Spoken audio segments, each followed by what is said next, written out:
Hey, listen up.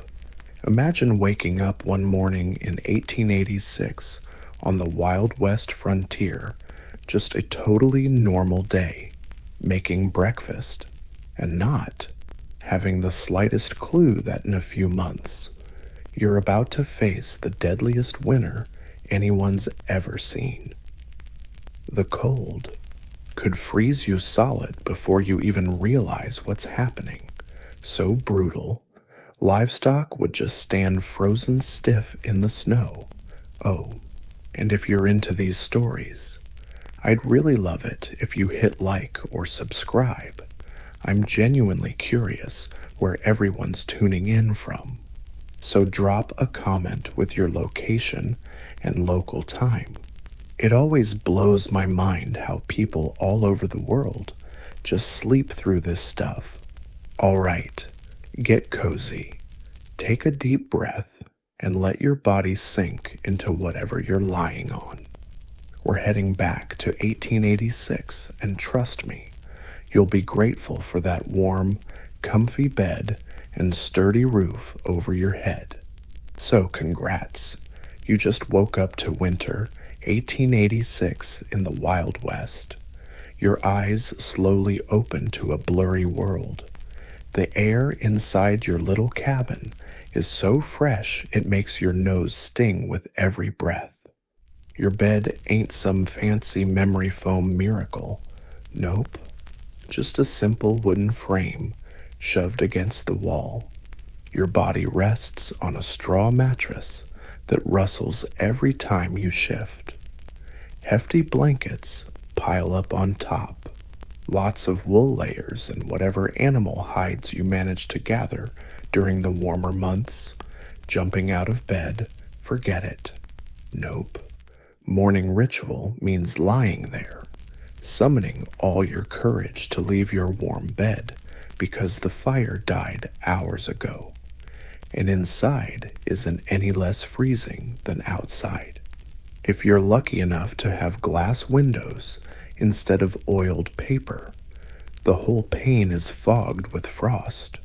Intricate icy patterns formed overnight. Nature's art is lovely if it didn't remind you how cold it is.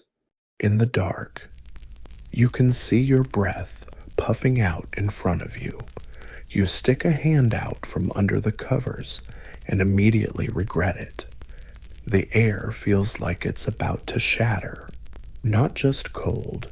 This is teeth-chattering cold. It bites at your exposed skin. Sharp pain, then numbness in seconds. Finally realizing procrastinating won't help, you throw back the covers and quickly put on the clothes you left on the bed overnight. You learned that trick months ago. Put tomorrow's clothes at the foot of the bed so they don't freeze solid before you wear them. Smart. Right. Pioneers came up with all sorts of hacks like this. Your feet hit the wooden floorboards, even going through your wool socks. Those cold boards send a shock up your legs. Better light a fire right now. Starting the fire in the morning is basically a race against the cold. No jokes here. This is survival, not comfort. You rush to the little cast iron stove in the cabin's corner. The ashes from last night are still cold, but you're prepared. Next to the stove is a small pile of thin kindling wood. Maybe some dry grass or paper if you're lucky. Most importantly, you always keep a box of matches nearby, even in your pocket while sleeping to keep them dry. With fingers numb from the cold, you arrange the wood, add a few bigger sticks, and strike a match. The tiny flame looks ridiculously fragile against the freezing room, but you cradle it like it's a treasure. One thing about Wild West winters is they teach you fast what really matters. And fire, my friend, is life itself. The fire catches, and you feel the first wave of relief roll over your body. Then You add a few more small sticks and finally some bigger logs. The iron stove starts to warm up. First, just metal, then slowly radiating heat into the room. It takes a while for the cabin to feel cozy. But hey, at least now there's hope. But here's the kicker. Maybe you're picturing those logs. Right. Sure, if you live near a forest, wood's your fuel, but in most parts of the Great Plains, trees are rare as a polite cowboy. So, do you know what people burn instead? Dried buffalo dung, frozen stiff from the cold. You stack some firewood, toss in a few bigger sticks, and strike a match. The tiny flame looks ridiculously fragile against the chill that's taken over the room, but you clutch it like it's gold, guarding it fiercely. That's winter in the Wild West for you. It doesn't waste time teaching you what really matters. And guess what fire is life? The flame catches, and suddenly you feel that first sweet wave of relief wash over your whole body. Then you add a few kindling sticks and finally some bigger logs. The cast iron stove starts to warm up. First, just the metal heats. Then it slowly spreads heat into the cabin. It takes a while before the cabin actually feels cozy. But hey, at least there's hope now. But here's the fun part. You're probably thinking about logs. Right, sure, if you live near a forest, that's your go-to. But out on most plains, trees are as rare as a polite internet comment. So, do you know what folks actually burn? Dried buffalo dung. Yep, you heard that right. Buffalo poop. And when buffalo got hunted nearly to extinction, it was replaced by fried potatoes. Okay, not really, but seriously, dung sounds gross now. But actually, once dried, these chunks burn, hot and steady with barely any smell. You'd find them everywhere in cabins, making gatherings comfy. They're easy to store. A lifesaver when the nearest tree is miles away. You open the little stove door and carefully toss a bit of buffalo meat scraps into the burning fire. They catch flame fast. And before you know it, the stove's heating up. You clutch, your hand tight, letting the warmth seep back into your stiff fingers. That relief, hard to explain, like walking into a warm house after freezing all day and holding a hot coffee. Simple pleasures, warmth returning to your cold feet. Outside, it's still dark. The sun won't rise for another hour. Winter days here are short, so short you barely have time to get anything done. And there's always tons of stuff to do just to survive. Your cabin isn't big or fancy. Mostly, it's not. We're talking about something like 14 by 16 feet, about the size of a modern bedroom, a room where you do everything: cook, eat, sleep, and on those brutal days, when going outside is a bad idea. Chores, the walls, wood, if you're in a tree-filled area. The gaps are stuffed with mud, moss, clay, anything to block the wind. Or maybe you live in an earth house, literally a dirt house. On treeless plains, settlers built homes from prairie-sod blocks cut right from the ground, with thick dirt walls and roots layered like bricks. These houses actually keep pretty good insulation cool in summer, and warmer in winter compared to drafty wooden cabins. But they bring their own problems. dust is always falling. From the ceiling, bugs, and even snakes can hide in the walls. Oh, and a big rainstorm could literally wash your house away. You move around the cabin prepping for the day.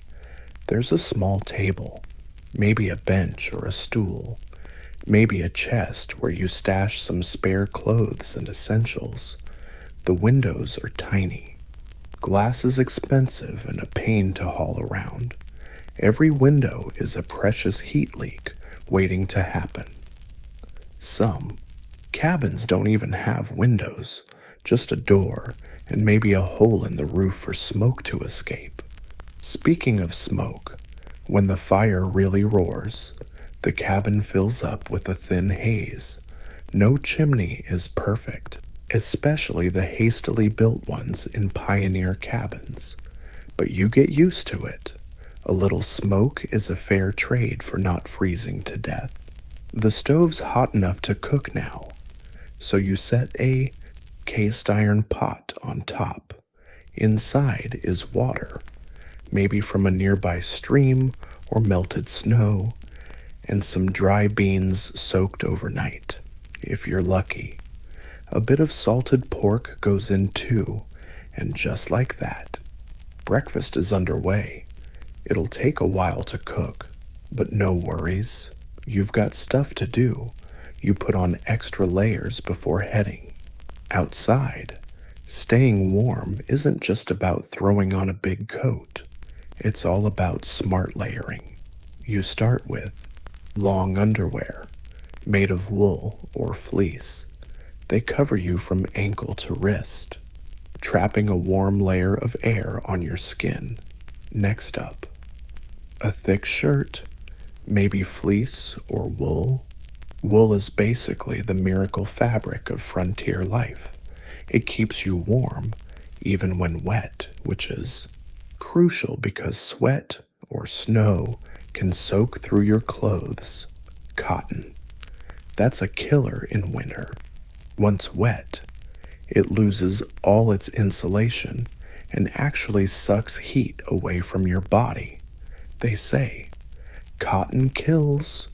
Over the shirt, a wool vest to keep your torso warmer. Then, a thick jacket or sweater. On your legs, thick wool pants, often with leather leggings on top if you need to ride a horse. Your feet prepped with several pairs of wool socks and sturdy leather boots, sealed with beeswax or animal fat for waterproofing. Gloves keep fingers warmer than mittens because each finger warms its neighbor instead of being alone. And last but not least, a hat. Long underwear, called long johns, made of wool or fleece. They cover you from ankle to wrist, trapping a warm layer of air next to your skin. Next up, a thick shirt, maybe fleece or wool again. Wool is basically the superhero fabric of frontier life. It keeps you warm, even when wet, which is crucial because sweat or snow could soak your clothes. Cotton? Oh, that's a killer in winter. When wet, it loses all insulation powers and actually sucks heat right out of your body. People say cotton kills. Over the shirt goes a wool vest to protect your torso better. Then, a thick jacket or wool coat. On your legs, thick wool pants, usually with leather overpants if you're riding horseback. Your feet get a few pairs of wool socks and sturdy leather boots, sealed with beeswax or animal fat. For your hands, mittens are better than gloves at keeping fingers warm. Each finger helps warm the others instead of being left out in the cold. And finally, a hat. You lose a ton of heat through your head, so settlers never went bareheaded in winter. A wool hat pulled down over the ears was the standard for those with cash or DIY skills. Fur hats were even better. Beavers, rabbits, minks. These natural insulators keep animals warm in the worst conditions, and they work pretty well for humans too. A good coat and hat could mean the difference between life and death in a blizzard. Speaking of blizzards, that's exactly what you're worried about today. The sky looks oddly heavy, like the old-timers taught us to read. A storm is coming, you step outside, and the cold hits you like a physical force. It's not just the temperature, even though it can drop to minus 20 degrees. It's the wind. Out on the plains, nothing stands in its way. No hills, no trees, just flat land stretching for miles. The wind blows with such speed and force. It slices through layers of clothes like they're paper. Your first job of the day is taking care of any livestock you have. Maybe a milk cow, a few chickens, hopefully a horse or a mule. These animals aren't just farming tools or food sources. They're your survival buddies. You too depend on each other. The little barn or shelter isn't much warmer than outside, but at least it blocks the wind. The animals huddle together overnight, sharing body heat to stay warm. Their breath rises like clouds, and the smell of hay and manure is almost pleasant compared to the sterile emptiness of winter air. You break the ice off their water trough. It might be several inches thick, then refill it with water you got from the well or stream. Then you feed them hay or whatever food you've managed to store. If you're running low, you might have to give them less than they want. That's a tricky balance. Keep them healthy enough to survive, but save enough food to last until spring. While working, your fingers and toes start to ache from the cold. Even with all those layers on, this isn't just a mild discomfort on a chilly day. It's the early warning signs of frostbite. You know better than to ignore it. Those who can't handle the cold lose fingers, toes, ears, noses. You've seen it happen to neighbors' blackened wounds that never heal. Right. So you head back inside to enjoy the warmth of the stove. Your breakfast's been simmering away, filling the house with the rich aroma of beans and pork. You eat quickly. Standing by the fire, hot food warms you from the inside out, giving you energy for the hours ahead. Outside, the wind picks up, whipping snowflakes and tiny ice shards that sting exposed skin. You need to prepare for what's coming. Winter storms on the frontier aren't just inconvenient, they're deadly. The January 1887 blizzard was one of the worst. 16 inches of snow fell over many hours. Temperatures dropped to minus 46 in some places. The wind piled snow so high it could bury a whole house. People got lost trying to get from the back door to the barn. Think about that. Just a few steps from safety. But in the whiteout, no landmarks showed up, and they wandered in circles until the cold took them. Bodies were found come spring, sometimes just a few feet from their homes. So yeah, don't take chances. You string a rope from your cabin door to the barn, a lifeline to follow when visibility drops to 0. You pile more wood or scraps onto the fire. You check your food supplies, calculating how long you could survive if the storm traps you under snow for days, maybe weeks. Then you wait. There's this strange, heavy silence before the big snow, like the whole world is holding its breath. The birds are quiet. Either they flew south long ago or are hiding to save energy. Even the wind seems to stop. Then it begins. At first, only a few gentle snowflakes drift down, but soon the snow falls thick and fast, whipped sideways by the wind as it finds its voice. It howls around every corner of your cabin, hunting for cracks and gaps in the walls. Little snow patches form on your windowsill inside. You add more oil to the fire, making the flames roar louder than usual. At first, just a few gentle snowflakes drift down, but soon enough, the snow thickens and falls fast, whipped sideways by the wind as it finds its voice.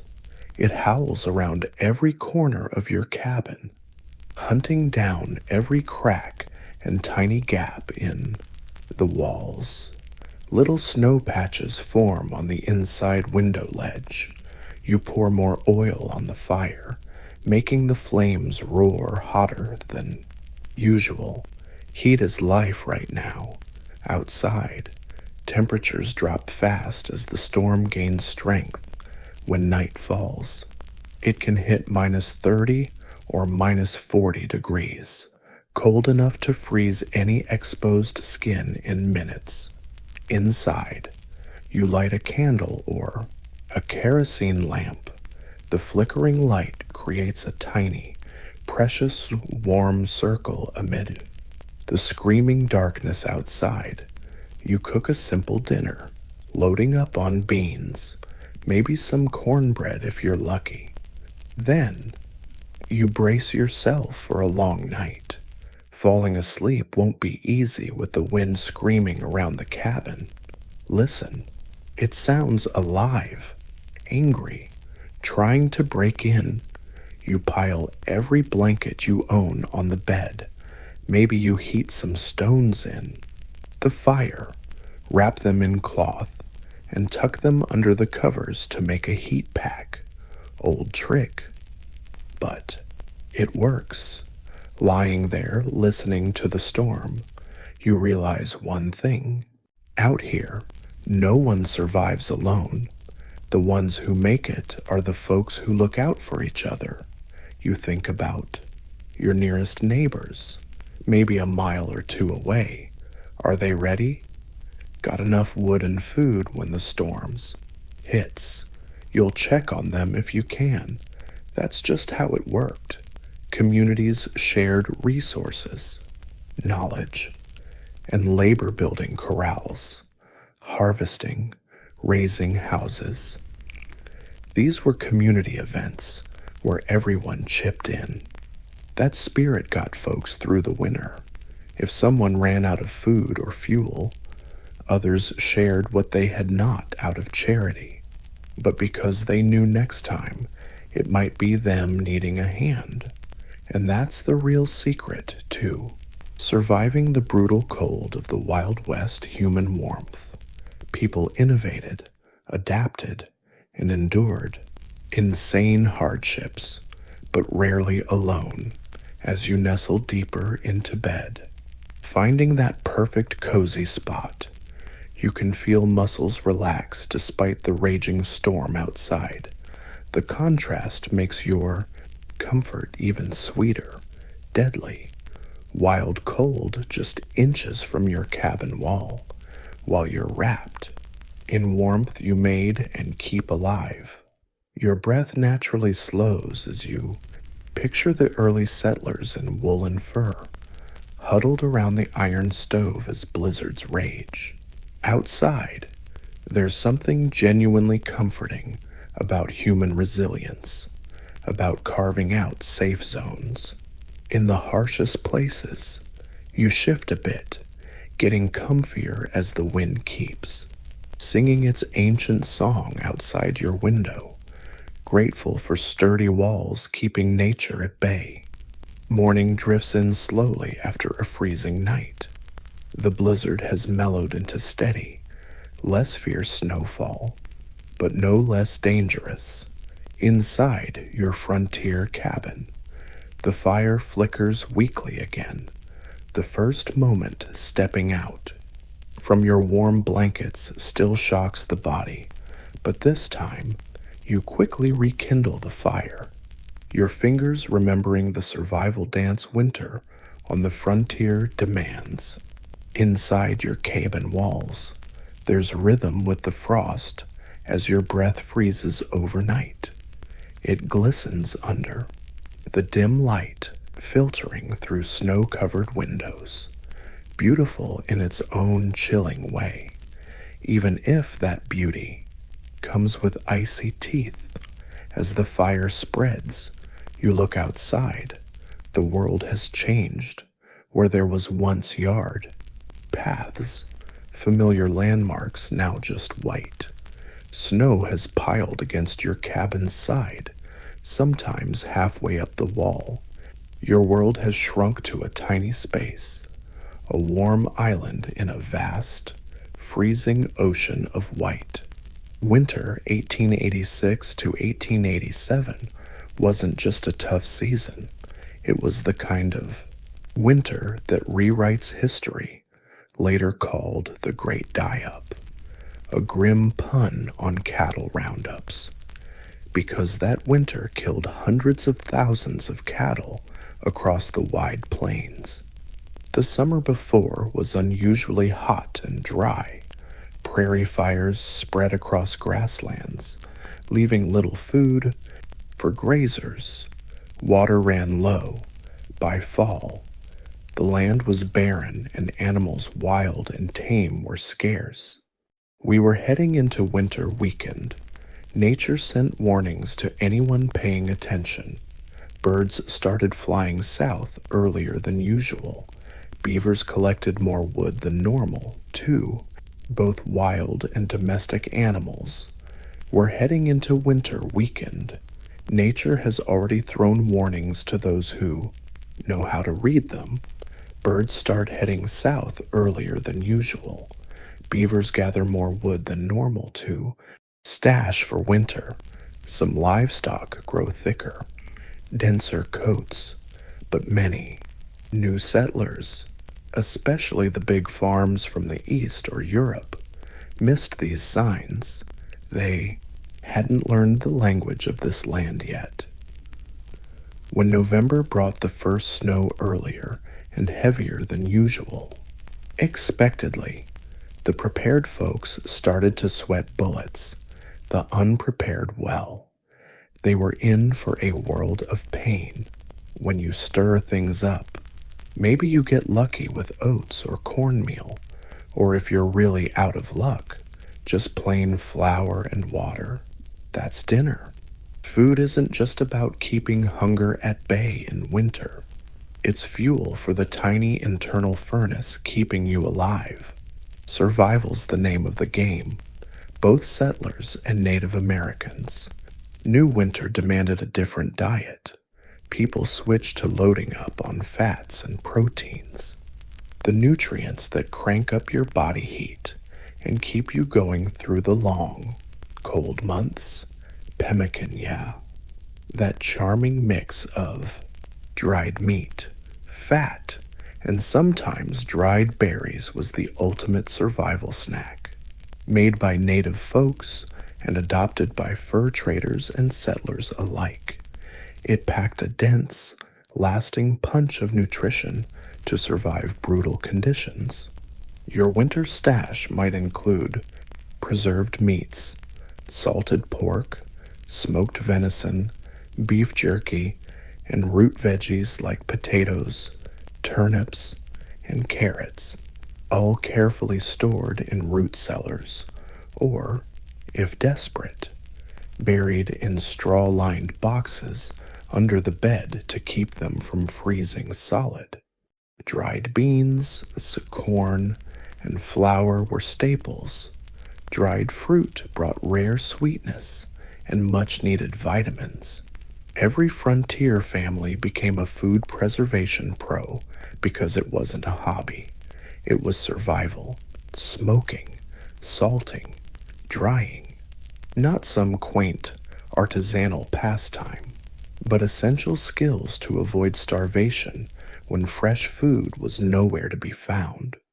The fires crackling, warming your tiny cabin. If you're lucky, you toss some coffee grounds into the pot. That bitter brew is pure gold in winter, not just for warmth, but for the kick of energy it delivers. If coffee's scarce, you brew pine needle tea instead, not exactly gourmet, but packed with vitamin C and a lifesaver against scurvy when fresh fruits and veggies are long gone. Outside, the livestock need tending no matter the weather. You bundle up in layers, wrapping yourself in warmth before facing the cold. Winter clothes on the frontier weren't just practical, they were downright clever. Let's break it down from the inside out, right against your skin. You wore long underwear, not the lightweight thermal stuff we have today. These were thick, usually wool or fleece covering you from ankles to wrists. Sometimes one piece with a back flap, sometimes two separate pieces. Either way, they formed your first layer of crucial insulation. The fabric choice was serious business. Cotton total winter nightmare. When sweaty or snowy, it lost all its warmth and sucked heat right out of you. Wool, on the other hand, kept most of its insulating powers even when wet. It also naturally pulls moisture away from your skin, keeping you drier and warmer over the long underwear. You'd wear a shirt fleece or wool again. Women might layer on thick skirts with petticoats for extra warmth. Men usually threw on a wool sweater, adding another warm layer over their vital organs. Then came a thick coat or cloak. Wool was common, but if you scored some fur, that was the jackpot. Buffalo leather coats were prized for their amazing warmth. Deer, beaver, rabbit pelts, all excellent winter gear. A good fur coat could last decades if you took care of it. For legs, men wore thick wool pants, sometimes with an inner lining for extra chill protection. Cowboys added leather pants, not the flashy rodeo kind you see today, but practical protective gear against wind, brush, and cold. Cold. The warmest clothes were Angora goat wool sweaters. Still with the fuzz on, those thick pants could help. Horse riders endure hours in the saddle in freezing temps. Your feet, they need special attention because frostbite loves to attack lower limbs. Lots of wool socks, topped with waterproof leather boots sealed with beeswax or animal fat. Some folks wrap their feet in strips of cloth instead of, or along with socks, wrapping them up tight to keep the cold out. Hands got swapped out gloves for protection. Gloves were the go-to for hand protection. Dressed head to toe for winter, a settler on the frontier looked like a walking bundle of fur and wool. Not exactly a fashion statement, and hardly convenient. All those layers made moving a pain, and working with gloves on forget about it. But hey, it kept you alive. You'd suit up, brace yourself, and open the cabin door to the biting cold, even when you expect it. The blast still hits like a punch. The air is so cold, it feels solid like you're pushing through a frozen wall. Not just walking, your breath instantly freezes. Tiny ice crystals form on your beard or scarf. Snow falls thick and fast, sometimes 2 feet deep or more, with some places even deeper. Tracking footprints to the barn or animal shelter becomes a slog. Every step means lifting your foot high and pushing through the snow. Soon, you're gasping and sweating under all those layers, which is actually dangerous. Sweat can freeze on your skin when you stop moving, stealing your body heat in no time. You'd string a guide rope from your cabin to the animal shelter just for this scenario. When visibility's awful and getting lost means trouble, you grab the rope with a gloved hand and press on. The animals greet you with warm breath and restless shuffles. They're hungry, thirsty, and stuck in the same nasty weather as you. Your first job, break the ice on their water trough. That ice can be several inches thick after a sub-zero night. Then you dole out hay or feed, carefully measuring just enough to last till spring. And in winters like 1886, 87, spring wasn't coming anytime soon. For big cattle ranchers on the plains, that winter was a disaster. Before 1886, ranching was mostly open range. Huge herds roamed free on unfenced grasslands, fattening themselves on native grasses. Ranchers just let them loose, rounded them up to brand in spring, and tried to sell what they could in fall. This worked fine when winters were mild and grass plentiful, but it was a recipe for disaster when the weather turned brutal. Free-range cattle had nowhere to hide from blizzards, no extra feed when snow buried the grass, and nowhere to go when the cold snapped hard. The winter of 1886-87 changed ranching forever. Thousands of cattle froze to death standing still, piled on fences trying to dodge the wind, or just starving because they couldn't dig through the snow. Come spring, carcasses littered the plains. The stench of rotting bodies was beyond imagination. Rivers clogged with dead animals as the thaw poured down. Ranchers who'd made a fortune in fall found themselves bankrupt by spring. Theodore Roosevelt, then a Dakota ranch owner, lost over half his herd and called the loss catastrophic. The open range era was over. After that winter, ranchers stayed in business by running smaller herds, growing their own hay, and building fenced pastures and shelters. The romantic image of huge roaming herds across endless plains was replaced by a more practical reality, managed grazing and winter prep. On your skin when you stop moving, stealing heat from your body fast. You'd strung a guide rope from your cabin to the animal shelter exactly for this scenario, when visibility drops and you're lost. Hold a gloved hand on the rope and move forward. The animals greet you with hot breath and endless movement. They're hungry, thirsty, and weather-trapped just like you. Your first job, break the ice on their water trough. That snow layer can be inches thick after a night below zero.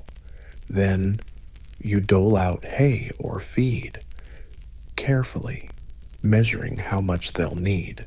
Food has to last until spring, and in a winter like 1886, 1887, spring might as well be a myth for big cattle ranchers on the plains. This winter was a nightmare. Before 1886, ranching mostly meant open range. Huge herds roamed free on unfenced grasslands, fattening themselves on native grasses.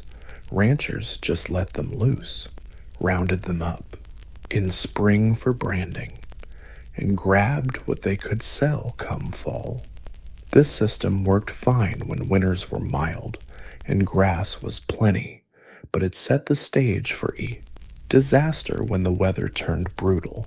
Free-range cattle had no shelter from blizzards, no extra food when snow buried the grass, and nowhere to go when the cold hit hard.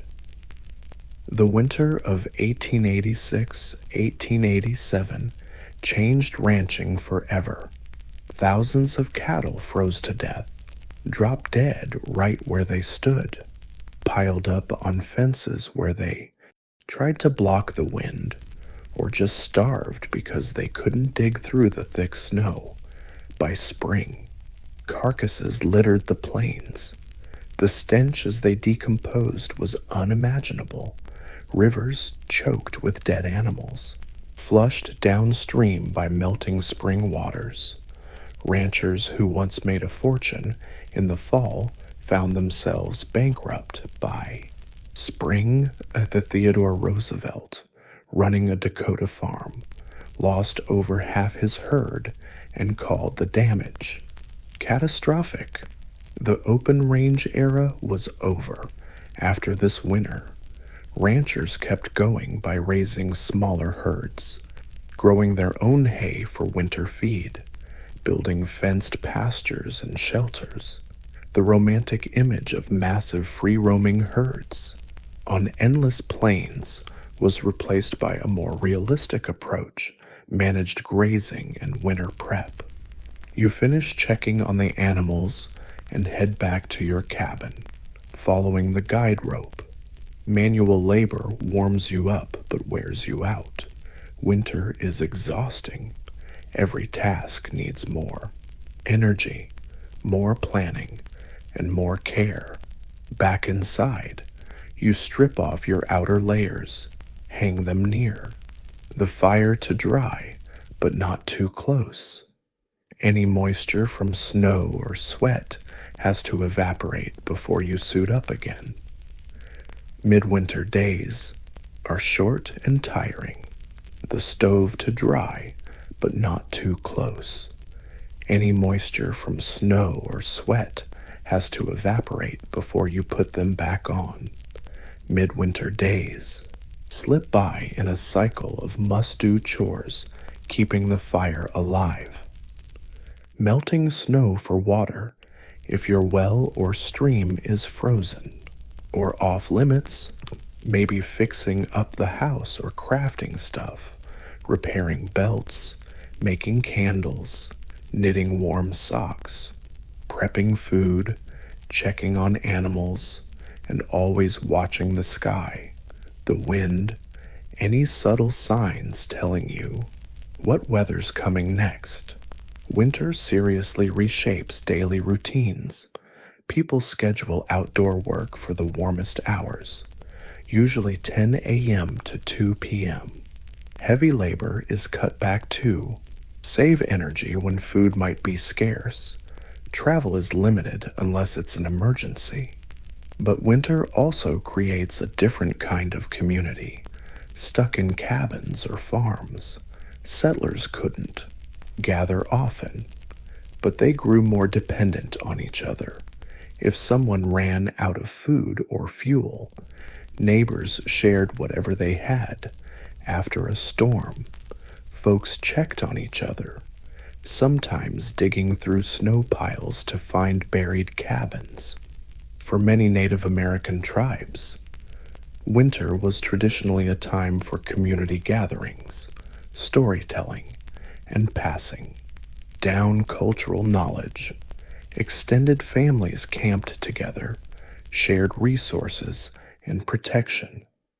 The Winter Count, a pictorial history of the tribe recorded on buffalo hide, was updated and shared, connecting each generation to those before. Winter also demanded mental adaptation, short days, long nights, and social isolation could lead to what settlers called cabin fever restlessness, irritability, and sometimes serious depression or even psychosis. Those who coped developed strategies to keep their minds busy reading, crafting, music, games, and storytelling. Early afternoon brought a subtle weather shift. Continuous snowfall eased up, and sometimes thin clouds parted just enough for sunlight to peek through. Not exactly a storm break, but a brief reprieve. You'd use this slight improvement to check your surroundings, the cabin roof under the snow's weight, any snowdrifts blocking essential paths, your wood piles or fuel supplies. The outside world had changed and looked oddly beautiful. Snow rounded every sharp edge, buried familiar landmarks. It sparkled like millions of tiny diamonds in the sunlight. The air, when still, felt incredibly clear and silent, almost supernatural to modern senses. There was a deep quiet, only broken by the babbling creek, snow-laden branches cracking, or the distant call of a hardy winter bird. Pretty? Sure, but winter's beauty can kill if it makes you complacent. Many settlers described winter's hypnotic effect. The peace and beauty tempted them to just rest a moment on the snow, but giving in usually meant never standing up again. The cold would numb your senses, slow your heartbeat and breathing until you drifted off to sleep and died. So you'd quickly admire the changing landscape, then head back to your safe cabin. Inside, you'd add more oil to the fire and think about dinner. Winter meals were usually stews or soups that simmered all day, making the most of limited ingredients and serving up hot, filling food. Maybe you're cooking bean soup with a little salted pork for flavor, or a meat and veggie stew. Bread or biscuits would be baked near the fire.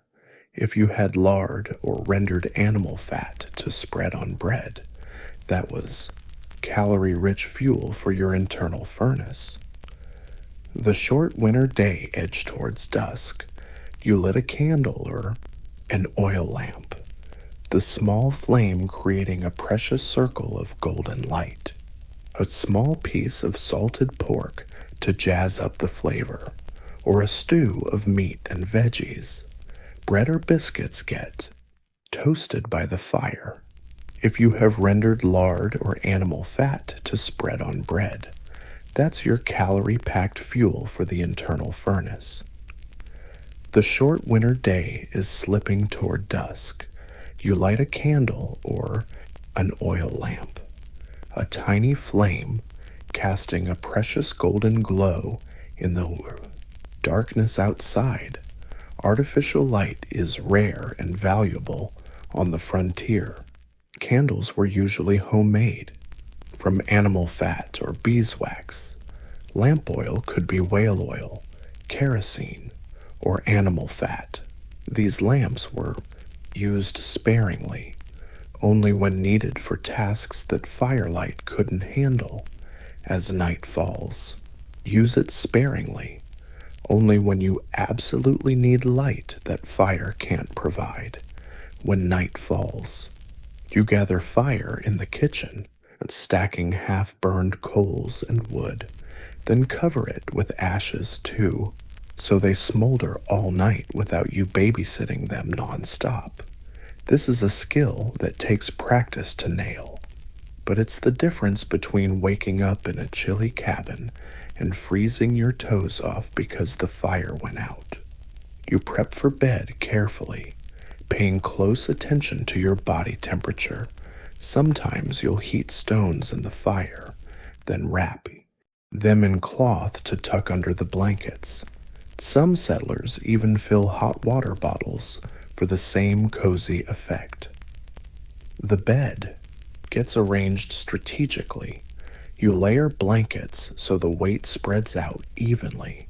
Maybe the softest layers touch your skin, with the heaviest or roughest blankets on top as you get ready for night. You think about spring. Seems like a long shot in this frozen world, but you know it's coming. Snow will melt, grass will green up, life will wake back up in the sleeping landscape. That hope, that solid belief in eventual change, helped generations of settlers survive winters that pushed human limits. They survived not just through prep and physical adaptation, but with mental grit that got them through the tough times toward better days ahead. You pull the blankets up to your chin, feeling their pleasant weight gently pressing down on the mattress. The wooden cabin is quiet, except for the crackle or soft noises of the fire in the stove. Outside, the wind picks up again, but its howl feels distant and irrelevant now that you're wrapped in layers of warmth. Your body feels heavy with exhaustion after a day spent fighting for survival. Each muscle slowly releases tension as you breathe slow and deep. There's a deep satisfaction in making it through another winter day, keeping the fire alive, feeding the animals, holding on to your small safe space against the bitter cold outside. As your breath naturally slows, you stare into the dim orange glow of the fire seen through cracks in the kitchen door. That little flame is a beacon of human cleverness and perseverance, the ability to create warmth and safety even in the harshest conditions. You shift gently, finding that perfect comfy spot, feeling your shoulders drop and jaw relax as the quiet darkness of the frontier night wraps around you like an old friend. The blizzard will settle over the next few days, sometimes raging anew, sometimes letting up enough for a quick venture outside. Inside your frontier cabin, you've gotten used to the rhythm. The harsh reality of winter brings a strange simplicity to daily life, a weird kind of comfort. Morning comes with familiar routines, the icy shock leaving your warm bed, carefully stoking, the fire piling on layers of clothes, tending animals, constant vigilance that never ends, against the cold waiting just outside your walls, patient and ravenous. But today, something's different. When you step outside, you notice the wind has completely stopped. The air is still biting cold. Your breath freezes instantly on your beard or scarf, but without the wind, it almost feels peaceful. The snow-covered landscape rolls in gentle waves and slopes, pure white under a sky finally shifting to pale blue in the distance. In this quiet moment, you decide to check on your nearest neighbors. In isolated lands on the frontier, neighbors might be miles apart, but their bonds usually run deeper than in crowded places. Surviving winter depends on community as much as individual prep. You might hitch your horse to a sled or wagon if you're lucky enough to have one. If not, you can ride or even walk. Though distances that seem easy in summer turn into dangerous journeys in winter. Either way, you dress in your warmest layers, pack some food and a blanket. Getting stuck between stops could be fatal and force you to give up. Breaking trail through deep snow is exhausting work. Even with a horse, it's no walk in the park. The animal just keeps charging forward. Sometimes the snow is up to the sled's chest, while the sled or horse-drawn carriage behind carves out a path that might actually last for days or weeks. You squint, focusing on landmarks, that weird tree, a hill on the mainland, a wisp of smoke from a distant chimney, getting lost in this endless white wasteland. Yeah, that usually means a one-way ticket to death. Navigating winter is a serious skill on the frontier. No GPS, no cell phones, not even a reliable map. Travelers have to rely on deep landscape knowledge and serious observation skills. Native Americans and seasoned settlers could read subtle signs invisible to most, how some trees lean. Star patterns, local wildlife behavior, this knowledge got passed down through generations, creating mental maps way more detailed and useful than any paper one. For new settlers, winter travel was even deadlier. Many would strap bells on horses, so if a blizzard suddenly hit and the horse got lost, the bell's jingle could lead them back to the sleigh or wagon. Others strung guide ropes between buildings on their property to avoid getting lost between house and barn. There are plenty of grim tales about people found frozen just meters from their own door, disoriented in the whiteout, after what feels like an eternity of careful trudging. You spot your neighbor's cabin, a dark little blob standing out against the snowy backdrop. Smoke curls straight up from the chimney, a good sign someone's alive and kicking inside. Your arrival actually brings joy. Winter visitors are rare, a perfect excuse to welcome each other after weeks or months of isolation. Thor ushers you inside, close to the fire, offering whatever food and drink they've got. Hospitality here is never refused.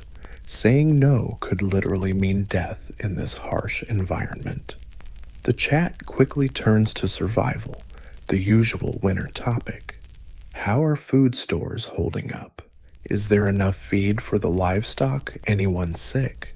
Heard any news from the farther communities? Sharing news isn't just chit-chat. It's a vital support network. If one family's running low on something, others chip in what they can. If no news or sightings come for too long, a group might go check on them.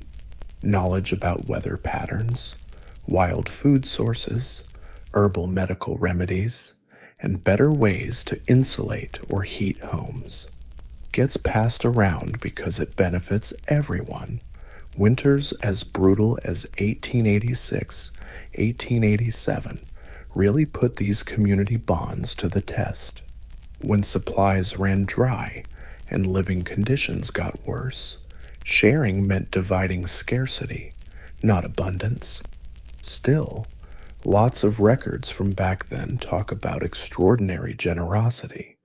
People would starve themselves to feed neighbors' kids, brave dangerous conditions to bring medicine to the sick, share the last chunks of firewood or food. After swapping news and sharing a simple meal, you get ready to head back to your own cabin before dark. Winter days are short, maybe only 8 or 9 hours of real daylight in the northern plains, and heading out after dark is just asking for trouble. Your neighbor might send you off with something eggs if their hens are still laying, a loaf of bread, some preserved fruit, not because they have plenty, but because that's how the community rolls. Gifts get returned when possible, weaving a network of mutual obligation that helps everyone survive. Your journey back follows the path you broke earlier, making it easier but still requiring constant vigilance. The temperature drops fast as the sun sinks below the horizon.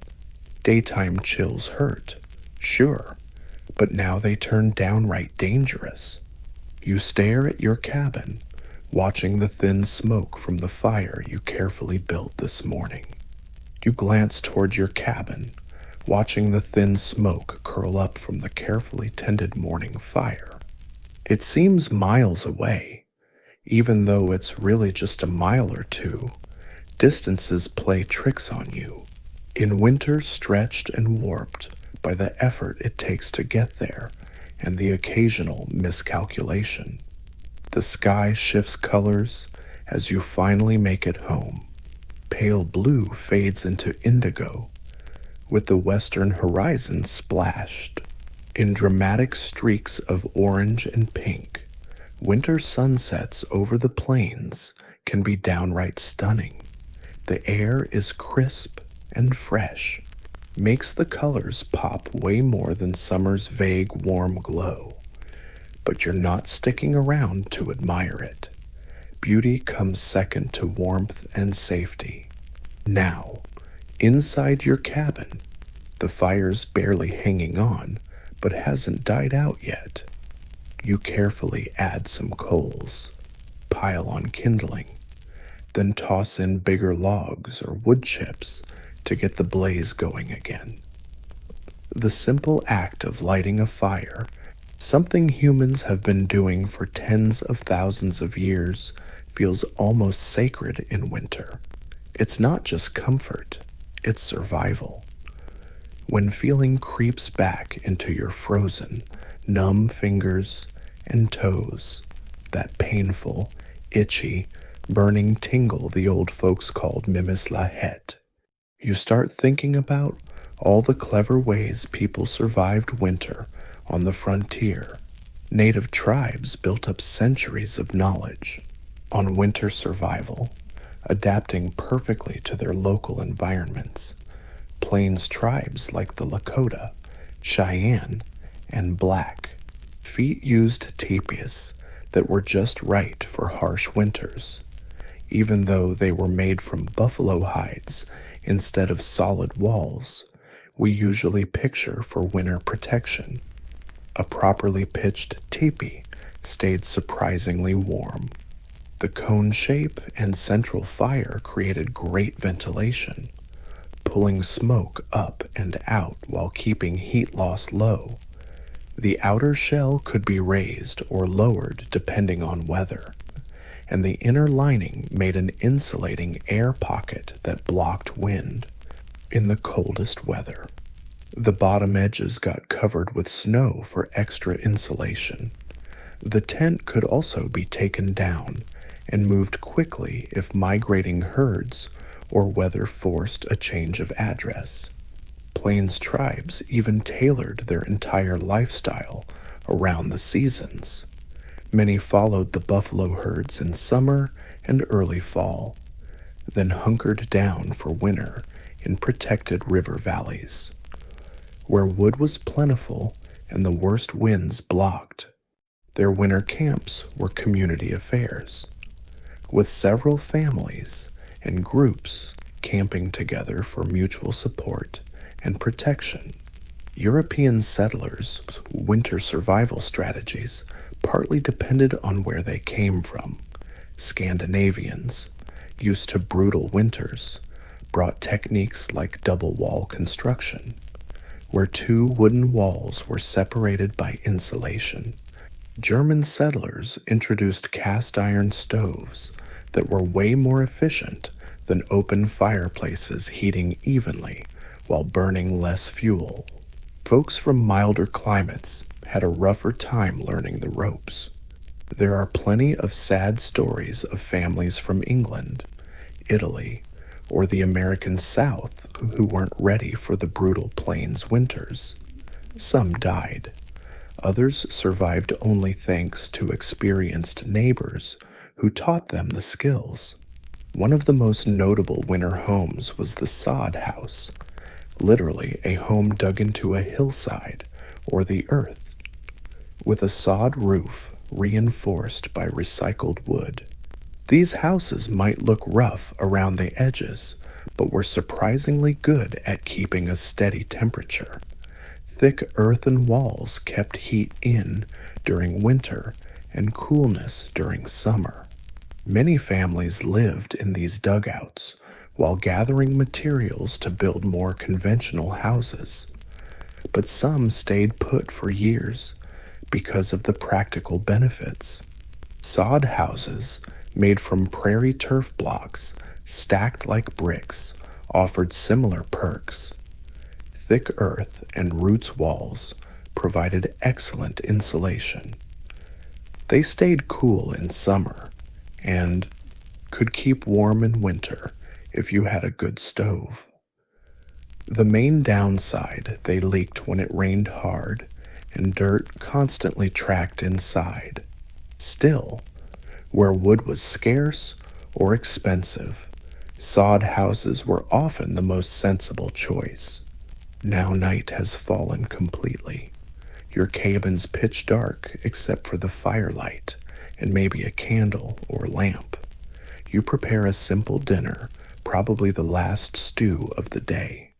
There are plenty of sad tales about families in England, Italy, or the American South who weren't ready for brutal winters on the plains. Some died. Others survived only thanks to wiser neighbors who taught them the skills needed. One of the most notable winter homes was the dugout, literally a house carved deep into a hillside or underground, with an earthen roof, reinforced by reclaimed wood. These places look rough, but are surprisingly great at keeping a steady temperature. Thick earthen walls trap heat in winter and keep things cool in summer. Many families lived in dugouts while gathering materials to build more traditional homes, but some stuck around for years because of their practical perks. Earth homes made from stacked prairie sod blocks worked similarly, with thick walls of soil and roots providing excellent insulation, cool in summer and warm in winter if you had a decent stove. Their main downside, they leaked when it rained hard, and dust got everywhere inside. But in places where wood was scarce or pricey, sod houses were usually the smartest choice. Night has fully fallen now. Your cabin is pitch dark except for the fireplace's glow and maybe a candle or lamp. You're fixing a simple dinner, probably the last stew, that's been simmering all day. It mixes a little meat with lots of beans, turnips, or potatoes. Food preservation is a crucial skill for surviving winter without a fridge. Keeping food edible for months when you can't grow fresh stuff takes some clever tricks. Smoking meat is one of the best methods. Properly smoked ham, bacon, or beef can last for ages.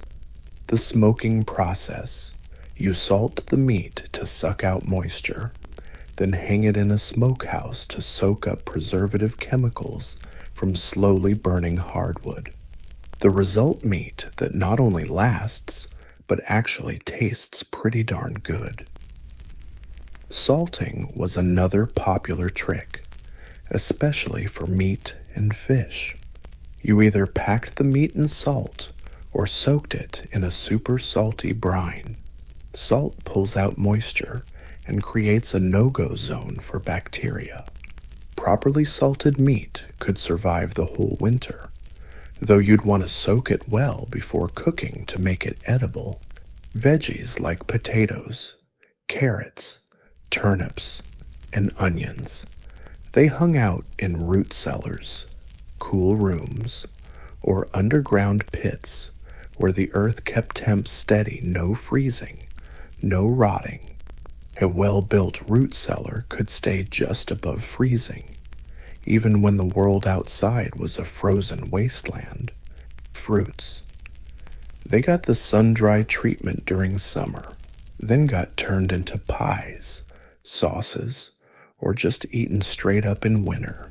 Berries, apples, peaches, anything thinly sliced enough to dry out completely could be stashed this way. Beans, corn, and other grains were dried right on the stalk, then stored in containers designed to keep pesky rodents out. These staples formed the winter diet's backbone, delivering carbs and a bit of protein. For indigenous communities, pemmican was the ultimate survival snack. It's dried meat, usually buffalo pounded into powder. Mix it with melted fat, sometimes with dried berries thrown in. Pemmican is nutrient-dense and stable, packing serious calories and nutrition in a small package. This method was so effective, European fur traders and explorers jumped on board, and similar preserved meats still fuel armies and wilderness adventurers today. After eating, you got ready for the night ahead. The fire had to be carefully tended, not so low it might die out in the freezing pre-dawn hours, but not so high you wasted precious fuel. You could heat up stones or fill hot water bottles to stash in bed, creating warm little pockets that lasted for hours. Nighttime routines also involved serious security checks. Doors weren't just barricaded against surprise intruders, but also desperate predators searching for warmth or snacks. Windows got shut tight or covered with blankets to keep the heat in. Then comes maybe the most crucial survival tactic of all in winter rest. Your body burns calories just to stay warm, and in extreme cold, that energy burn goes way up. Getting enough rest was vital to conserve energy and stay healthy through those long, brutal months. Prehistoric sleep schedules didn't look like ours today, without electric lights. Folks tended to sleep when it got dark and work when it was light, meaning more sleep in winter, less in summer. Many describe a two-phase sleep cycle, a few hours of sleep after dark, then waking for an hour or two of quiet activity around midnight, then back to sleep until dawn. This biphasic sleep pattern pops up in records from many pre-industrial societies and might actually be more natural for humans than our modern expectation of unbroken sleep. In winter, it let people check and stoke the fire during the coldest hours without fully waking from deep sleep. Lying in bed, pulling a thick blanket up around your shoulders, your mind might drift to spring. Seems far away, right? But experience has taught you it's coming. Snow will melt, grass will grow back, birds will sing again. That certainty, the knowledge that this cycle is inevitable, helped humans get through even the harshest winters. Not so much optimism as a cold. Hard fact, nothing, not even winter, lasts forever. First and second sleep. They'd snooze for a few hours after dark, then wake up for an hour or two too. Quietly do stuff around midnight before crashing again until dawn. This biphasic sleep pattern shows up in many pre-industrial societies and might actually be more natural for humans than our modern obsession with a solid 8-hour block. In winter, it lets folks check and tend fires during the coldest part of the night without fully waking from deep sleep, lying in bed, pulling your thick blanket up over your shoulders. Your mind drifts to spring, seems so far away. Right, but experience has taught you it's coming. Oh, snow will melt, grass will grow back, birds will sing again. That certainty, that understanding of the cycle's inevitability, helped humans get through even the harshest winters. Not exactly optimism, but a practical knowledge that nothing, not even winter, lasts forever. Your body slowly relaxes as the warmth from your bed wraps you against the freezing night outside. The contrast between deadly cold just inches beyond your walls and the safe, cozy nest you made makes comfort taste sweeter. The wind, rising after sunset, seems to underscore, not threaten, your safety. Now your breath, so naturally, slows down, nice and steady. The day's work stress melts away, replaced by a soothing sense of relief. Your mind drifts to the neighbors you've visited. Human connections are what keep us alive in this harsh landscape. You feel like you belong, part of something tough and enduring. Outside, winter night is creeping in. The stars pop out in numbers city folks only dream of, glowing bright against the black sky. Right now, moonlight bounces off the snow, creating that weird half-light that's bright enough to cast shadows. Your eyelids droop as you picture the quiet, beautiful world outside carrying on its ancient cycle while you rest, gathering strength for tomorrow. Your breath slows as you sink deeper into cozy warmth. The contrast with the freezing world outside just makes this comfort feel even more precious. The days blend together with winter's survival rhythm. Every morning brings the same challenges. Fire needs stoking. Animals need tending.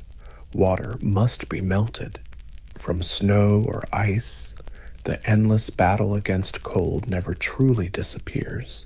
Yet, in this routine, subtle shifts happen that only those in tune with the land notice. The sun rises a bit earlier each day and sets a few minutes later. The quality of light changes, getting a bit stronger, less watery. These nearly invisible changes are promises written in the sky. Spring is coming, even if winter still holds this land tight. Inside your frontier cabin, you've developed a system to survive these long days and nights.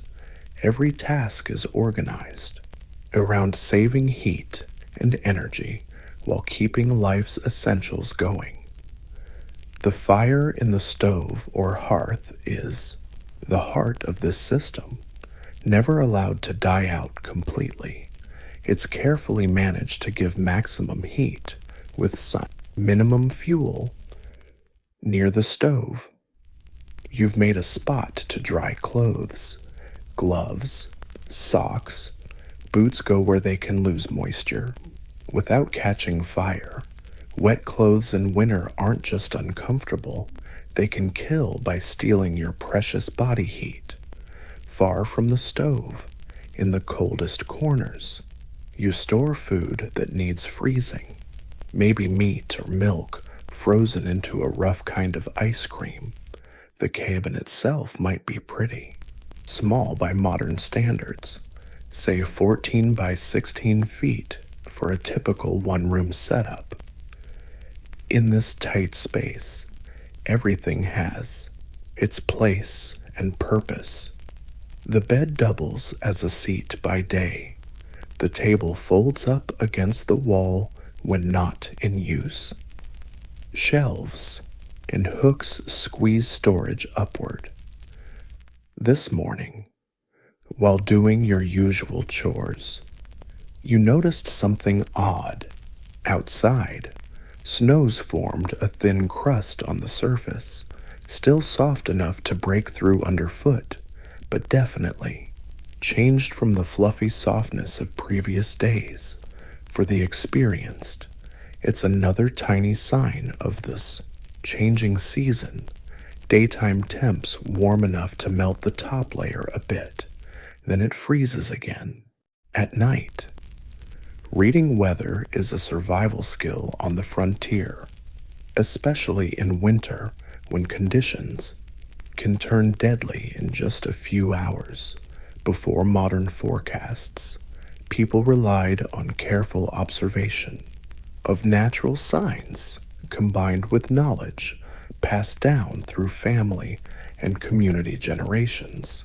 Cloud formations, wind direction, animal behavior, even the way smoke rises from chimneys all give clues about upcoming weather. Many of these observations got turned into sayings or rhymes to make them easier to remember and share. Red sky at night, sailor's delight. Red sky in morning, sailors take warning. Or when clouds look like towers, the earth will get cooled by frequent showers. Predicting weather isn't just handy, it can be the difference between life and death, knowing when to hustle home before a blizzard, when to harvest before the next deadly frost, or when the right time to move could mean life or death in this harsh environment. The locals developed a weather forecast system so fancy, tailored specifically for their region over thousands of years. Many tribes appointed weather watchers, specially trained folks with a knack for reading nature's subtle signs. Their forecasts guided decisions on hunting, gathering, moving camp, and shelter prepping. European settlers brought their own weather wisdom, usually the kind from their home countries, but sometimes that knowledge had to be tweaked or tossed out when it didn't work. In North America's different climate, through trial, error, and sometimes deadly mistakes, new weather rules were born, blending native know-how, immigrant traditions, and tough borderland experience. You step outside to start your daily grind, dress warm enough to beat the cold, but still move with purpose to keep your body heat up. Without sweating buckets, first priority tending the animals. They totally depend on humans to survive the winter under domestication conditions. Whether it's a dairy cow, a handful of chickens, or a pig getting fattened up for spring slaughter, each type has its own cold weather survival tricks. Animals grow thicker fur as winter approaches. They huddle together for warmth and to block the wind when they can. But domesticated animals still need human help to make it through brutal cold snaps. Barns and other shelters have to be winter-proofed, just like human homes. Cracks are sealed tight against drafts. Dry grass piled up adds insulation along the walls, if possible. Water troughs go indoors to stop freezing all the time. The winter of 1886 to 1887 was especially brutal on livestock, especially the open-range cattle, a combo of drought the previous summer, heavy early snow, and record cold created conditions where even the toughest animals couldn't survive without help. Ranchers lost thousands of cattle that winter, forcing a massive rethink on how they raised livestock. The era of huge, unfenced, unmanaged herds on the open range was basically over. Those who stuck with ranching switched to new methods, smaller herds, fenced pastures, hay production for winter feed, and sturdier shelters. This change didn't just shake up ranching, it reshaped the whole culture and economy of the West. The romantic image of cowboys endlessly driving wild herds gave way to more stable farm life. The last big cattle drives happened in the early 1890s.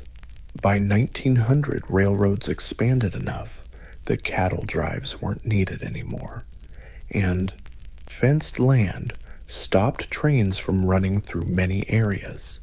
After tending your animals, you glance at the sky, reading the weather signs. For the day, clear, crisp blue means cold weather will stick around, but a thin, high cloud drifting in from the west hints at possible changes later. For now, the weather's safe enough to tackle that outdoor project you have been putting off. Maybe fixing a broken fence, chopping more firewood, or shoveling snow off the path. Winter work on the frontier calls for careful planning. The hardest jobs should be done at the warmest part of the day, usually 10 a.m. to 2 p.m. You pace yourself to avoid sweating too much, since sweat can freeze on your skin when you stop moving, and everything takes longer than in milder seasons. Layered clothes limit movement. Snow throws up obstacles, and frozen fingers struggle with tricky tasks. Still, winter brings its own perks. Some jobs are actually easier in the cold months, like logging, mostly done in winter. Frozen ground helps, dragging heavy logs out of the forest, and snow creates slick surfaces for sleds hauling wood. Ice harvesting was a crucial winter industry before refrigerators. Workers cut blocks of ice from frozen lakes and rivers, then stored them in special ice houses packed with sawdust or straw too. Insulation. These blocks of ice could last all the way into summer, keeping food cool and even preserving fancy treats like ice cream. Winter's also prime time for trapping animals. Thick, valuable fur is at its fluffiest during the cold months. For some border families, winter trapping income is the difference between just scraping by and modest wealth. By midday, you've made solid progress outside. Physical work keeps you warm despite the chill. But now you're ready to kick back and eat. You head back to your cabin, where the fire's been carefully tended to keep the place cozy with minimal fuel while you were gone. Lunch is usually simple, maybe bread and cheese or reheated stew on the stove. Winter diet at the border is a far cry from the summer fare. Fresh veggies and fruit, rare as a sunny day in February, unless you've got a root cellar or some fancy food preservation system. Meals mostly revolve around staples: flour, beans, rice, potatoes, and preserved meat with way less variety than other seasons. This boring diet helps bring on a common winter ailment called cabin fever. The deadly combo of vitamin deficiency, boredom, being trapped indoors, and isolation can make people cranky, sluggish, and even mess with their mental health big time. Indigenous folks came up with clever ways to tackle this. Many tribes harvested vitamin-packed plants like rose hips in fall and stored them for winter use. They also kept a lively social calendar through winter ceremonies, games, stories to keep the community tight despite the lockdown vibes. Settlers borrowed some of these ideas and cooked up their own winter survival traditions: cotton-picking parties, barn dances, church socials, and literary clubs kept spirits up through social connection.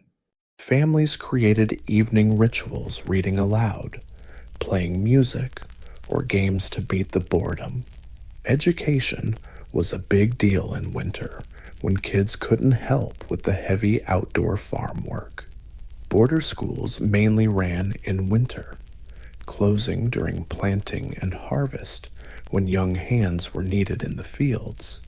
For families too far from school, winter was homeschool season, teaching kids reading, writing, math, and practical skills for border life. Afternoons brought subtle weather shifts.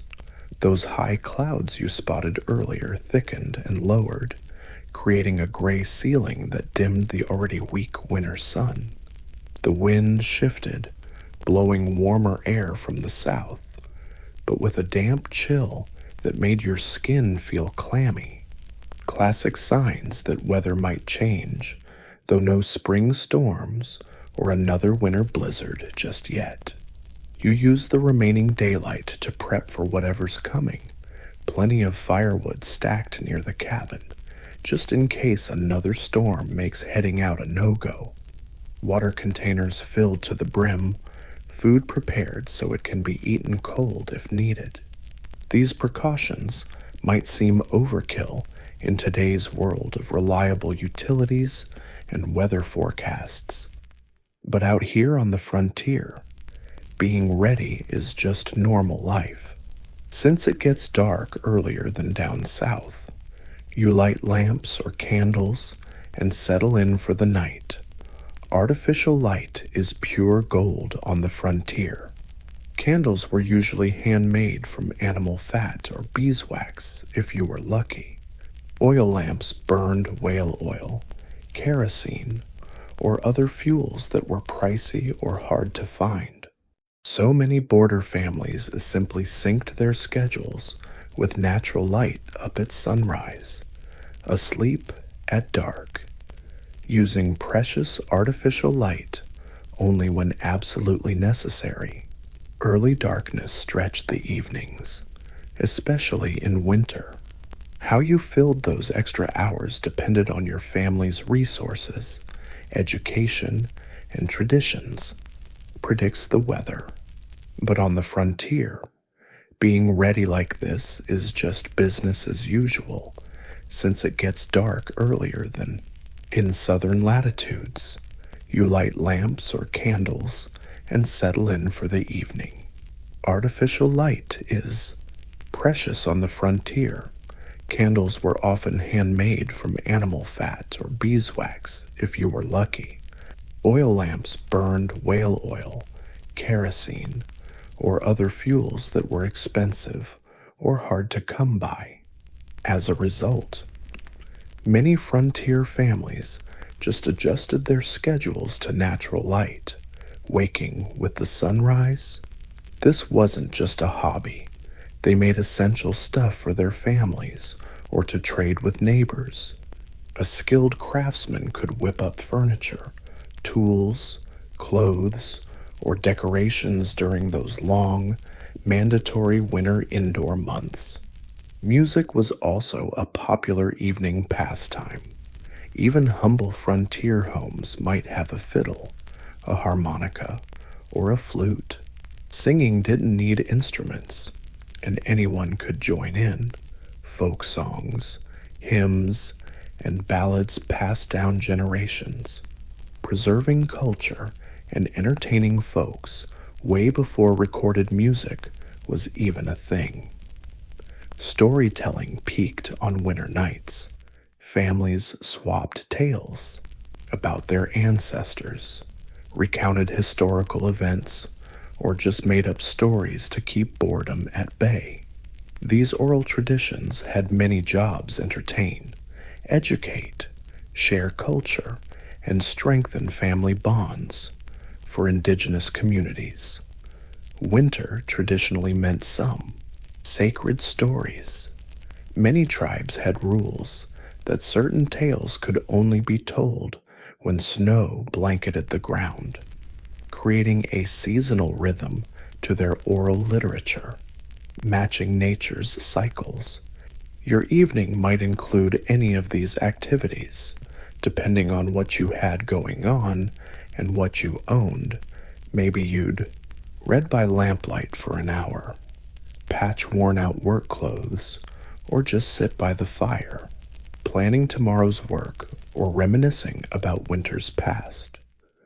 The sounds of a frontier winter night were unmistakable crackling fire, occasional logs rubbing against the cabin walls, shrinking from the cold, distant howls of wolves or prairie wolves, and the endless wind chatting with every obstacle in its path. These sounds made a kind of music that modern ears, used to constant tech noise, might find either annoying or incredibly peaceful. When bedtime came, you'd prep the fire for the night, carefully arranging embers and half-burned wood, then cover them with ash so they'd smolder till morning.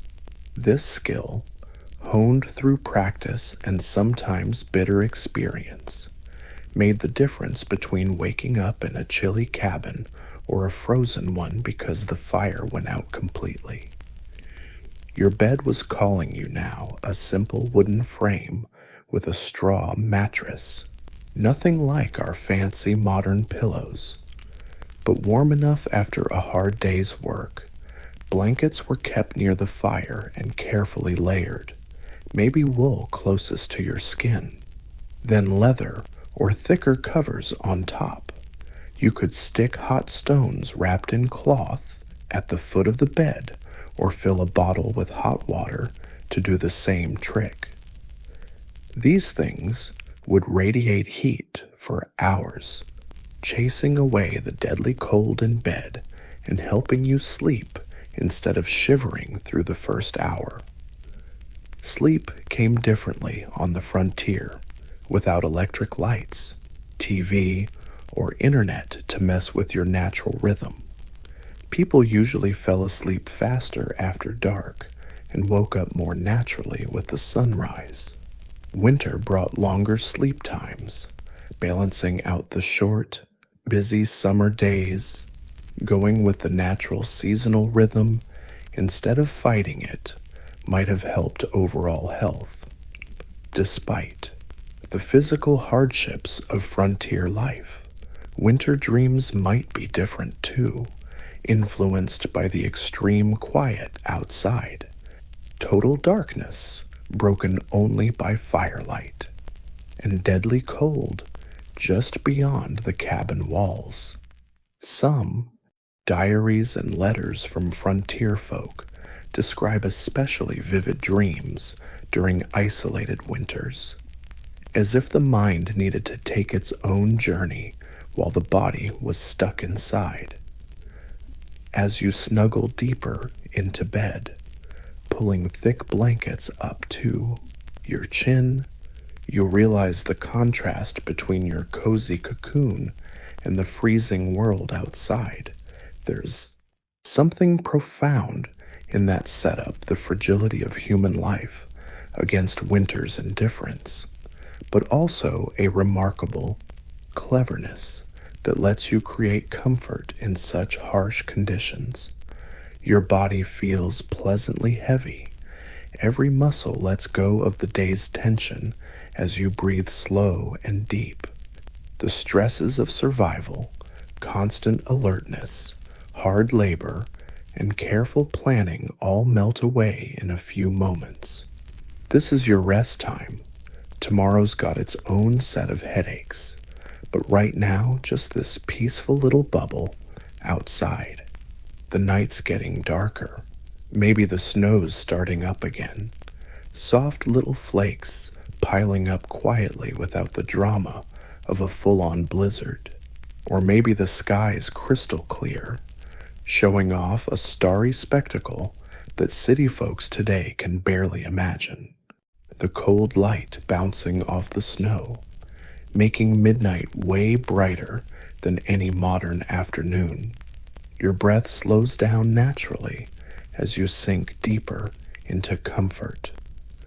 The wooden cabin creaks softly in the cold. That familiar sound has turned into a lullaby by now. You shift a bit, hunting for that perfect cozy spot where every limb feels supported and warm. A yawn slips out. Your jaw loosens as the quiet darkness wraps around you like an old buddy. The weight of the blanket presses gently into the mattress, a pleasant hug reminding you that you're safe. In this wild, freezing land, days pass to the steady rhythm of surviving winter outside your border cabin. The landscape still shifts with snow and ice, but subtle changes start to creep in for those sharp enough to notice. The quality of light shifts bit by bit each day, getting stronger and sticking around a little longer. The snow changes texture with the temperature. Sometimes it forms a hard crust, tough enough to hold your weight. Sometimes it softens into a heavy, wet mess clinging to your boots and clothes. These are the first whispers of spring, even though winter's grip is still tight. On the frontier, these transition weeks might be the hardest of the whole year. Food stores carefully rationed through the coldest months could be running out. Both people and animals are worn down by confinement, and the weather turns unpredictable. Freezing blasts alternate with warm winds that turn snow into dangerous slush before refreezing. This morning, you wake to a strange sound water dripping steadily from your cabin's eaves. Overnight, temperatures crept above freezing for the first time in weeks. Outside, the snow has turned into a wet, glassy surface, reflecting sunlight so bright it's almost blinding. The air feels weird, too, still cold, but a bit damp, a sign of change. For those who survived the brutal winter of 1886 to 1887, the first signs of Thor's wrath brings mixed feelings relief. Sure, the deadly cold is easing, but also anxiety about what melting snow will reveal. How many cattle survived? Are fences and outbuildings still standing? What damage will the thaw's mud cause? For the ranch bosses who ruled the Western economy before this disastrous winter, Thor's thunder exposes their full losses. Theodore Roosevelt, who owned a farm in Dakota Territory that winter, later wrote the losses were terrible for the first time. I couldn't enjoy visiting my ranch. He lost over half his cattle and more than half of his investment. Spring 1887 revealed a death scene across the Great Plains. The snow melted. Corpses appeared everywhere. Cattle frozen where they stood, piled by fences where they'd sought shelter from the wind, drifting downstream in weird log jams once the rivers started flowing again. Everyone said the stench was beyond imagination. This one winter changed the entire course of Western development. The open-range cowboy era was basically over. Cattle ranching shifted from free roaming, low-management herds to smaller, fenced farms with barns and winter feed. Land use changed. Economic power was rearranged. For families like the one in our story, spring brought its own challenges and rituals. As soon as the weather allowed, outdoor work kicked into high gear, fixing winter damage, prepping fields, checking livestock, reconnecting with neighbors who might have been out of touch for months. The wooden cabin that once felt like a prison suddenly seemed too small, too dark, and full of bad smells. Winter's stress finally boiling over. Spring cleaning isn't just tradition, it's a full-on mental health rescue mission. Throwing open windows and doors on the first warm day, airing out the sheets, scrubbing floors, maybe even taking a proper shower after months of dry winter neglect. Spring also sparks fresh social connections. Communities gather to celebrate, camp out, work side by side, and enjoy simple fun beyond the family bubble. After months of lockdown-level isolation, these meetups hit differently, reinforcing bonds that helped everyone survive. For Native folks, spring means the seasonal migration return. Many tribes head out to hunt and gather as the land wakes up. Traditional ceremonies mark the shift, thanking the spirits who survived winter and asking for blessings on the upcoming growing season. For farmers and ranchers, spring is equal parts promise and worry. Will the weather cooperate for planting? Did enough livestock survive to rebuild herds? Are there enough seeds, tools, and muscle power to start fresh after winter's toll? The resilience frontier communities showed through winters like 1886 is still downright inspiring. Without modern tech, emergency services, or communications, people still manage to survive harsher conditions than today's fanciest systems. How perpetual adaptation, community teamwork, and insane mental strength. The survival strategies developed back then left a lasting legacy.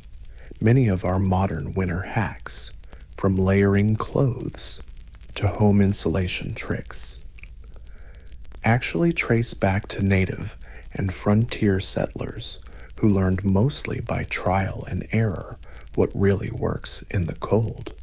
Their mental approaches to winter hardships also offer wisdom for us now. Frontier communities understood the power of breaking isolation, keeping routines, creating meaningful indoor work, and finding little joys even in the worst times. Their seasonal rhythm busy summers, restful winters matched nature's cycles in a way our modern life, with electric lights and AC, often ignores. Maybe most importantly, they developed a relationship with winter that wasn't naive, romantic, or bitterly hostile. They respected the dangers without despair, prepared for challenges without panic, and found beauty in hardship without forgetting its deadly potential. This balanced view didn't just allow survival, it fostered deep harmony with the natural world. As light starts to fade on the winter to spring shift, you head back to your cabin after checking the animals and sizing up the thaw. Inside, the familiar space feels a bit different. The air's less dry, the chill less invasive. You still light a fire at night, but maybe not with the same urgency as the freezing winter nights. Tonight's dinner might even be special. Maybe some last preserved summer berries mixed into cornbread, or a drizzle of honey saved for celebration. These tiny pleasures mark a crucial transition on the frontier, where seasons shaped life more directly than our modern calendar-driven world. As you get ready for bed, your routine's still winterish, though with subtle tweaks. Maybe fewer blankets on the bed, less firewood burned since frostbite isn't an urgent threat anymore. Survival pressure eases, bringing peace and soothing the constant winter vigilance. You lie down, feeling the familiar comfort of the straw mattress that supported your body through many freezing nights.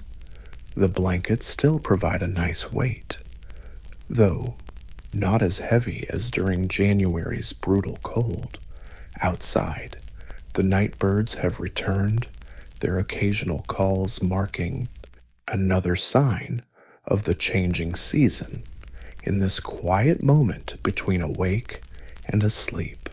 You might reflect on the ending winter, the challenges faced, the skills honed, and the deeper understanding of no longer an urgent threat.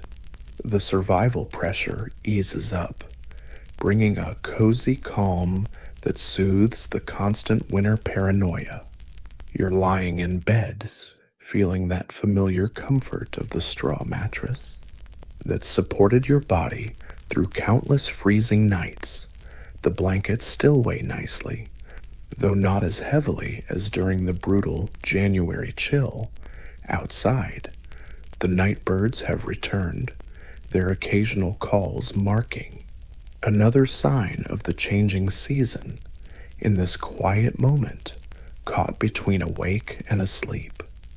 You can reflect on winter's end, the challenges you faced, the skills you honed, and a deeper understanding of human resilience and nature's power, pride for enduring, satisfaction in solving problems, gratitude for the community that helped you survive, and hope for warmer days ahead. The cycle of seasons, each with its own dangers and gifts, work and rest. Frontier life structured in ways we've mostly forgotten. Modern Americans rarely plan their lives around weather or daylight. We've built highly stable artificial environments, no matter what's happening outside. That's got its perks, no doubt, but maybe it also pulls us away from the rhythms that shaped human experience for most of history.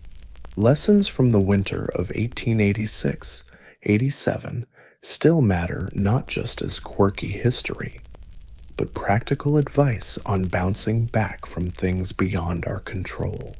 Frontier settlers and native folks who survived brutal conditions did it by prepping, stockpiling resources when times were good, and honing skills before they became life or death. Building systems that could take the heat, adapting, changing tactics based on local conditions instead of clinging to familiar but useless methods, learning from experience and watching closely, staying flexible as circumstances shifted, communities sharing knowledge, resources, and labor, checking in on the vulnerable, keeping social ties alive despite physical isolation, understanding that individual survival depends on collective well-being, mental strength, developing habits that support psychological health, finding meaning in hardship, holding on to hope without ignoring reality, balancing acceptance of conditions with proactive problem solving. These qualities still help us face modern challenges, even though they look different in our changing world. When you're lying in a frontier bed, these thoughts might drift through your mind like lazy smoke from a burning fire, but slowly, daily chores and the gentle warmth of the room start to drown out conscious thinking. Your breath naturally slows and deepens. Your body remembers the hard work of winter survival, the chopping or gathering of wood scraps from the ox, the paths carved through thick snow, the constant small movements needed to stay warm. Now, in the relative safety of the bed, every muscle can finally drop its guard. Starting at your feet, a pleasant heaviness spreads through your body. Your toes, cramped for months on cold floors and frozen ground, can stretch out and fully relax the soles of your feet, toughened by work but sensitive to the contrast between cold and warmth. Rest comfortably on the bed. Your ankles, which kept you steady through snow and ice all winter, can release their tension. That heaviness moves up your calves and knees, legs that carried you through storms and blizzards can finally rest fully. Your thighs, those hard-working muscles, sink into the mattress below. Your hips and lower back, usually stiff from awkward moves and heavy lifting in winter, sink deeper into the bed. Each vertebra seems to breathe a sigh of relief as it aligns. Naturally, perfectly supported, your belly relaxes. Breath flows easier without the tension of cold or fear, breathing deep and slow. Each breath brings you closer to comfort. Your chest rises and falls in steady rhythm. Your heart beats strong but calm inside. Your shoulders, which bore way too much weight, literally and figuratively throughout winter, can finally fully let go. They spread out and soften, sinking into the bed beneath you. Your arms grow heavy at your sides. Your clenched hands, frozen tight from cold, can open up. Your fingers stretch out in relaxed poses. The back of your neck lengthens a bit. Your body softens, sinking into the bed beneath you. Your arms grow heavy at your sides. The clenched fists from the cold finally relax open. Fingers stretch out in chill-out mode. The back of your neck lengthens a bit as tension melts away. Your jaw, usually clenched tight from cold or focus, loosens up. Your tongue lounges comfortably inside your mouth. Your lips relax, and the tiny muscles around your eyes drop their guard. Even your scalp, shielded from cold for months, can now chill out, sending pleasant tingles across your head's surface. Your thoughts, like your breath, slow down and drift away, getting fuzzier and dreamier. The sounds around you may be the occasional crackle from the stove, birds calling in the distance. The cozy cabin noises blend into a gentle background hum that supports rather than interrupts your sleep. This is how humans have dozed off for thousands of years, slowly, naturally, in sync with the world around them. No artificial lights messing with your circadian rhythm. No digital distractions keeping your brain buzzing. Sleep just stretches out from the day. A smooth transition, not a sudden jolt. On the frontier, sleep habits shift with the seasons longer in the winter darkness, shorter in the endless summer light. This natural rhythm, following Earth's beat instead of fighting it, probably kept people healthier despite all the other hardships.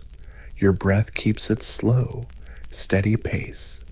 Each exhale drags you deeper into relaxation. Each inhale brings fresh peace, not alertness. Your mind starts to fragment. Rational thoughts give way to a gentle jumble of images and feelings before dreams kick in. You might catch glimpses of the day just past, sparkling sunlight on wet snow, steam rising from a horse's back, the rough texture of split wood under your fingers, or maybe deep memories flicker up, faces of faraway family, childhood landscapes, beautiful moments. Your mind treasures and revisits in that twilight zone between wakefulness and sleep. Frontier night wraps around your cabin. Maybe stars slowly drift above, their cold light casting faint patterns on the cabin walls, or clouds gather, hinting at weather changes. As winter reluctantly hands over to spring, whatever happens, the darkness outside weaves a tiny circle of safety inside. The bed, your refuge, your lifeline through the harshest winter, feels even more precious now. Your eyelids are heavy, so heavy you can't lift them, even if you tried, but no need to fight it anymore. No reason to resist the pull of sleep. Each breath sinks deeper, slows down a bit. Your heartbeat is gentle and steady. The weight of your body on the bed feels just right, like you're exactly supported how you need to be. The day's worries. What needs fixing after winter's damage? When to plant? How to rebuild what's lost? Fade into the past. Problems saved for tomorrow's awake self. Now there's only this perfect moment of transition left. Your mind lets go of the constant busy work. Your body rests. Sleep now approaches like a gentle wave. Each breath brings you closer to the shore. Winter on the frontier, with all its harsh lessons and life-shaping challenges. Shaped you but didn't break you. You made it through the worst with skill, community spirit, and the incredible resilience passed down through generations. Still handy today, even if our struggles look different. Your breath slows down one more beat. Your mind drifts from scattered thoughts to invisible peace before dreams. The last tension in your body melts away, leaving only a totally natural feeling of relaxation and sleep.